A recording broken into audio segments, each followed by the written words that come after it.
Hello, friends. Welcome to the Soundbox. I'm your host, Candace Sessoms. I'm so glad you're here today. The great Vincent Price was born on May 27, 1911, and I decided what better way to celebrate his birthday than to play an episode of my favorite old-time radio series, Yours Truly, Johnny Dollar, featuring Vincent Price, in the role of Vincent Price. Let's enjoy The Price of Fame Matter, which aired on February 2nd, 1958. From Hollywood, it's time now for... Johnny Dollar. Johnny, this is Vincent Price. I'm calling from Hollywood. Oh, sure. My name's Shirley Temple. Now, who is it and what? Really Vincent Price? Do I sound like Mickey Rooney? Well, no. But now, tell me, Mr. Price. Now, look, the name is Vincent. Okay, Vincent. What can I do for you? Johnny, I have a little problem in connection with one of my paintings insured for $100,000. $100,000? You call that a little problem? This painting has suddenly disappeared. Oh, I see. What's the insurance company? State Mutual. Oh, well, they have a small branch office right there in Los Angeles. Yeah, I know, but Bert Parker, the man who sold me the policy and should take care of this matter, well, every time I've called him, he's been out. And I learned just this morning that nobody knows where he is. Okay, Vincent, I'll grab the first plane.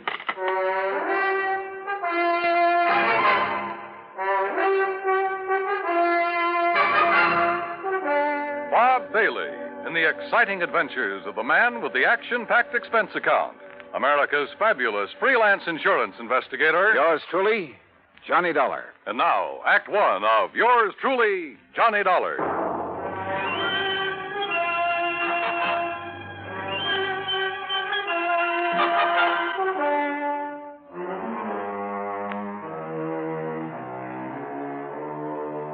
Expense account submitted by Special Investigator Johnny Dollar to the State Mutual Insurance Company, Home Office, Hartford, Connecticut.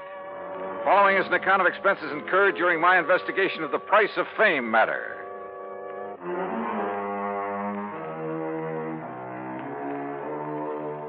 Expense account item 1, $178.50, plane fare and incidentals, Hartford to Los Angeles.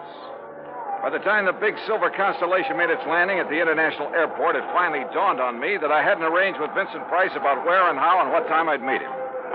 But as I picked up my luggage, I discovered a hungry-looking crowd of autograph hounds milling about the tall, gracious man I was looking at. Oh, sure. I'm glad to. Look, but just one at a time, will you please? I can't very well. All right, there you are. Now I have to meet a friend. Gee, just one more, please. Huh, Mr. Price? All right, if you insist. Here. Best wishes from T. Willie Rocking Horse. Huh? How are you, Johnny? Oh, great, but I didn't expect... Johnny who? You mean to say you folks don't recognize Johnny Dollar? Oh, no, wait a minute. Attaboy, Johnny. Give 'em all. I'll wait for you in my car. It's right over here at the curb. Yeah, but look, will you? Hey. Right here, Mr. No, Price. no, you don't. I'm nobody. Please. By the time I got away from that mob, I felt as though I'd been run through a ringer. But we finally took off in Vincent's car and drove to his beautiful home up in one of the canyons west of Beverly Hills. Nestled among the trees with spacious lawns and well-kept gardens, it's furnished in the most excellent taste. I'm no expert, but to say that I was impressed by the extraordinary works of art in that home would be the understatement of the week. Engravings, prints, fine sculptures, but most of all, paintings. And even to my unpracticed eye, all of them were, well, magnificent.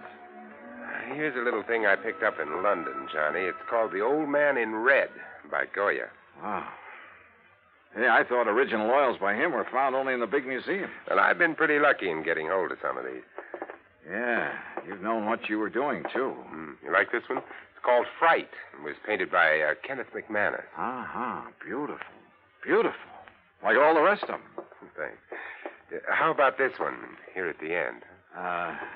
Night Wind by, I'm sorry, Vincent, I can't make out that name. You don't have this one lighted like the rest. No, that's to maintain its somber mood, Johnny. Oh. And that's what made it possible for the substitution of this copy to go undetected. That's a copy? Yeah, and that's my problem. The $100,000 Night Wind by Jean-Baptiste has been stolen. This was left in its place. Oh, I see. It's not a bad copy, probably worth a couple of $100, but it's hardly a genuine Baptiste. Well, when did you discover this substitution, Vincent? When I returned from a lecture tour early last week. Oh, that's right. You've been traveling all over the country lecturing on art, Now, haven't let's you? call it talking about art, huh? Tell me, have you notified the police about this? Well, I suppose I should have. Well, I felt that was Bert Parker's job. And you haven't been able to reach him over at Fourth State Mutual? As I told you on the phone, he hasn't been in his office for some time. Vincent, have you any theories about who might have done this? Yes, I'm afraid I have. Why do you say it that way? Very few people knew I'd gotten hold of this Baptiste, only some close friends and a couple of art experts. So? And the place was not broken into during the time I was away. Of that I'm sure. Well, go on. Well, the family and servants kept very close track of anyone who entered the house while I was gone. You have a list? Yes, I do have a list. Here. Good. Alfred R. Hawkinson. That's an electrician who came to do some wiring. He wouldn't know a Rembrandt from a Mickey Mouse. Ann M. The Schumann. music teacher loves music, hates paintings. What about delivery boys, people like that? They never get beyond the back door. Go on, read on. That next one is Ben, the gardener. You can forget about him. And Bert L. Huh? Yeah, Bert Parker. He was here twice. What for? Well, ostensibly to check on some of the paintings he'd insured. The first time, on the 11th, Mrs. Price was with him while he poked around. On the 15th, she had to leave to keep an appointment. And just when he left the house, nobody seems to know. Oh, brother. Are you thinking the same thing I am? Now, look, Johnny, I haven't known Bert very long, and, well, he seemed like such a harmless little old fuddy-duddy. As for his knowledge of art... Yeah, I wondered about that. Well, he was perfectly satisfied to take my evaluation on the 2 or 3 things he'd insured. So, well, Johnny, I may be all wrong. Vincent, a thing like this may only happen once in 1,000 years. In any event, the company will certainly make good your loss. Well, with a work of art, it isn't really the money that counts. And, Johnny, listen. Look, I may have jumped to a completely unjustified conclusion about Bert Parker. Oh, yeah? Sure. Well, let's go down to his office and see.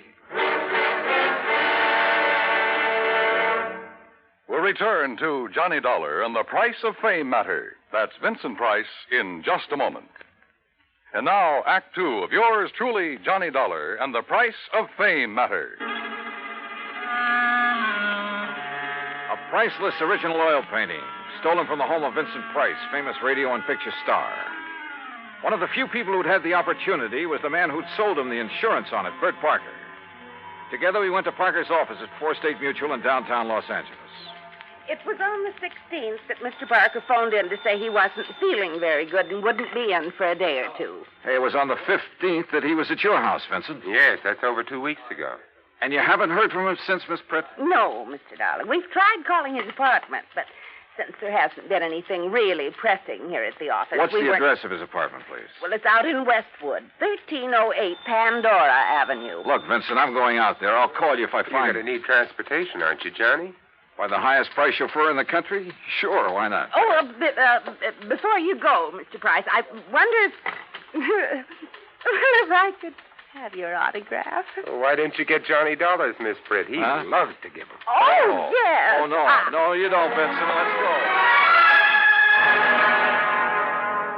It took a little persuading, but the landlord at Bert's apartment finally let us into his 4-room suite. It was empty, except for a few old clothes, and it was obvious that he'd packed and left in a hurry. I rummaged around in the closets, tables, bureau, for a clue as to where he might have gone, and came up with nothing. You give up, Johnny? Yeah, Vincent, I'm afraid so. I poked around that desk some more after you'd finished with it and found this wedged in behind a drawer. Oh?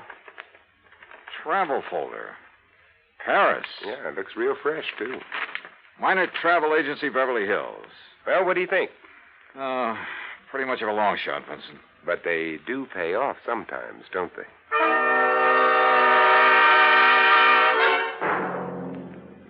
Planned a trip for myself, yes, sir. First class all the way. What was the departure date, Mr. Miner? 16th, first class, straight to Paris. Oh, brother. Paris is a pretty big place. Did you make any arrangements for him for after he got there? Only for when he arrived. Reservation at the Louvois. What? The hotel, Louvois. The Louvois, perhaps. That's what I said. First class, too. Said he wanted something not too far from the Montmartre. Montmartre, if you don't mind. That's what I said, yes. Now, Can I fix you gentlemen up with some plane reservations, too? Well, suppose you give me the same flight he took, and I'll stop at the same hotel when I get there. Hey, wait a minute, Johnny. You're not going to leave me out of this. Well, look, I'm still playing a long shot, Vincent, a very long one. What's the difference? Also, I don't know if my expense account will get by the home office. Expense account, forget it. I'm having a ball. Mr. Minor, start making those reservations. Expense account item 2, $984 for the plane to Paris. Well, it turned out to be the most interesting flight I've ever made because of the company of Vincent Price. An amazing conversationalist. He could talk about anything, including art. And he has a tremendous sense of humor. So, as he put it, we had a ball from the time we took off in L.A. till the time we sat down in Le Bourget. Item 3, 5:20 American, taxi into the Hotel Louvois, where the manager was, somewhat helpful. Oh, mais oui. The Monsieur Parker leave us but only 2 days ago, after some slight misunderstanding about l'addition, the deal. Yeah, you mean he was running out of money? Monsieur, I did not say that. But that's what you meant, isn't it? You know where he spent his time around here? But of course, his business, he say, took him constantly to Montmartre. Where in Montmartre? Who is to know? Oh, that's like saying somewhere in Brooklyn. Brooklyn. Perhaps you know my cousin. Johnny, He was... Johnny, I just got an idea. Shoot. Works of art, even very good ones, are sometimes sold in rather unorthodox ways. They go through some rather strange hands. They're not always sold over the counter, so to speak, by reputable dealers. You know what I mean? Yeah, but how to contact the kind of people who might... You got any ideas? Why don't you just go on up to our suite and sit tight for a while, I'll see what I can dig up. You are keeping something from me, Vincent. Mm-hmm. But, Johnny, there are some things even funk keeps from Wagnalls. I'll see you later.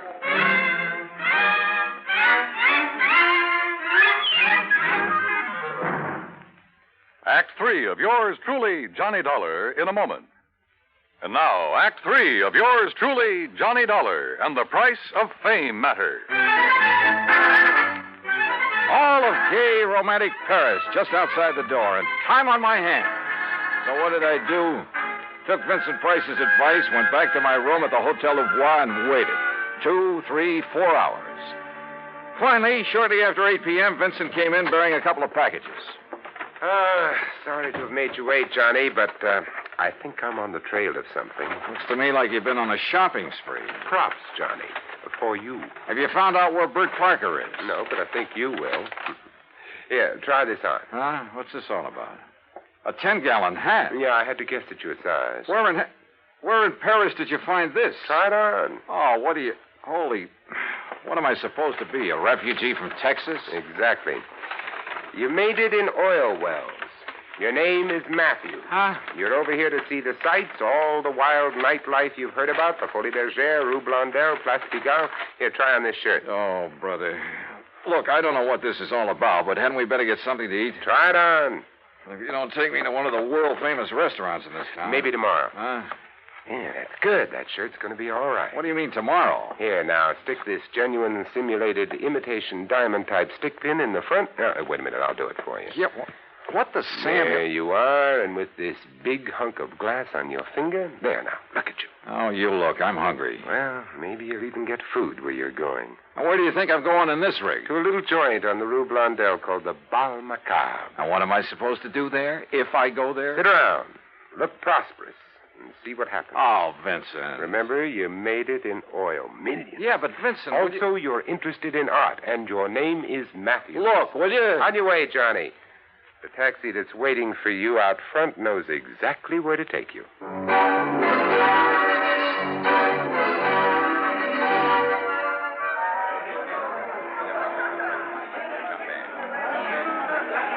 Bal Macabre was really a joint.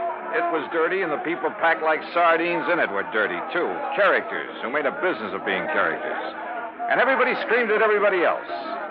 Except, that is, for the wormy little man who sidled up to the postage stamp-sized table on which my glass and a bottle of wine were balanced. Pardon. You are Mr. Matthews, are you not? That's right. From Texas, no? Yes, sir, partner. The great and glorious state of Texas. Sit down and pour yourself a glass of this here red ale. Who are you? They call me La Chagrin. What's that mean? Well, they're what you call the gray cat. Hey, that's cuter than the name of my old friend Coyote Bill. Well, do you enjoy the Paris nightlife? You know something?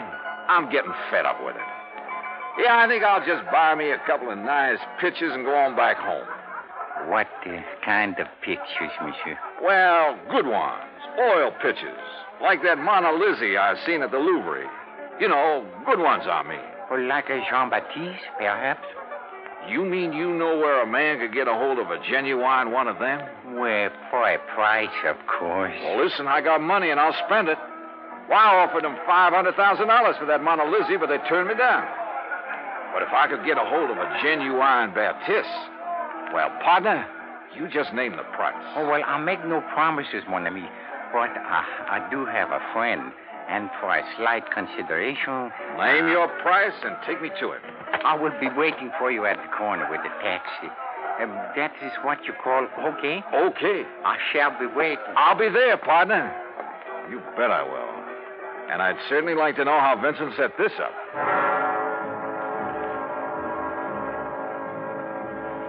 The taxi dropped us off at one of the most disreputable-looking apartments in the whole of Paris. My friend, who called himself the Gray Cat, looked carefully around before entering the front door. Then we climbed 4 flights of a dark, musty stairway. No, remember, my friend, you are not to pay the price he asks at first. If you like, I will make the arrangements for you. Now, that would be right friendly of you, partner. But how would you come out on this? Well, all I ask, monsieur, is 10% of what you pay. And maybe a little extra from him for bringing me up here? Oh, monsieur. Oh, now, don't give me that, partner. I've been around. I'm wise to how you fellas operate. But if I can get a hold of a real, genuine Baptiste... You will see.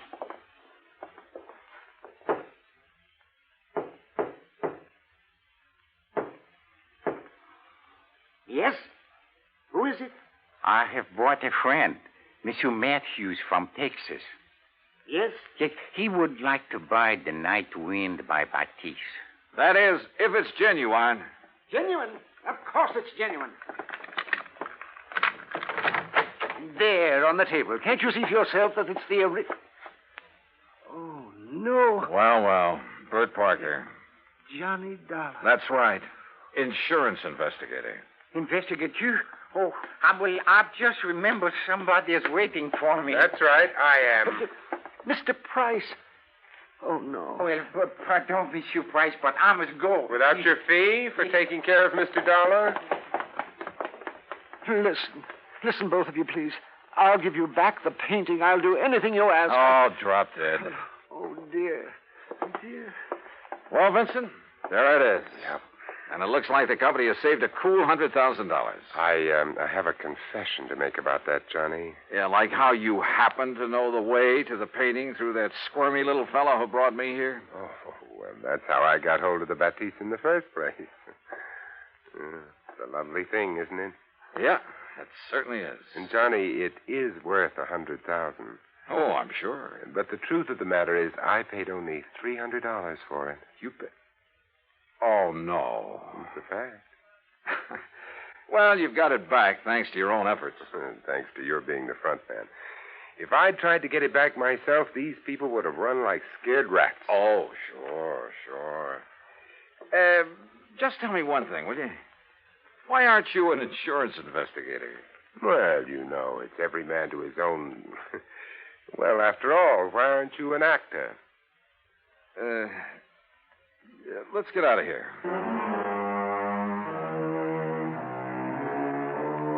Disposition of Bert Parker? Well, that's entirely up to the company. Vincent, now that he has the painting back, doesn't care one way or the other. However, from the company's standpoint, well, it's not the kind of black eye that's good for you. Expense account total, including incidentals and transportation back to the States, $2,341. Remarks? Well, to Vincent Price, my eternal thanks. Not only for the help on this case, but most of all because it's given me a chance to really know him. Yours truly, Johnny Dollar.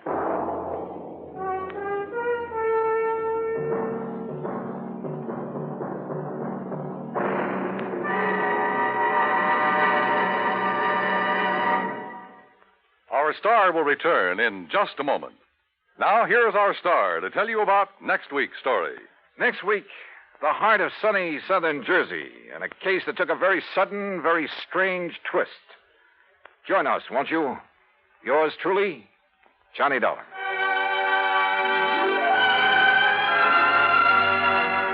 Yours truly, Johnny Dollar, starring Bob Bailey, originates in Hollywood and is produced and directed by Jack Johnstone, who also wrote today's story. Heard in our cast were Virginia Gregg, Junius Matthews, Tony Barrett, Horace Lewis, Howard McNear, and of course our special guest, Vincent Price.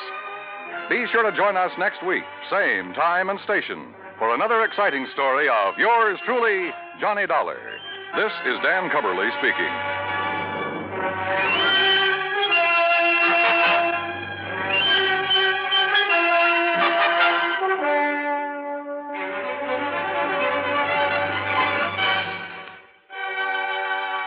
This is the United States Armed Forces Radio and Television Service.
I hope you enjoyed The Price of Fame matter.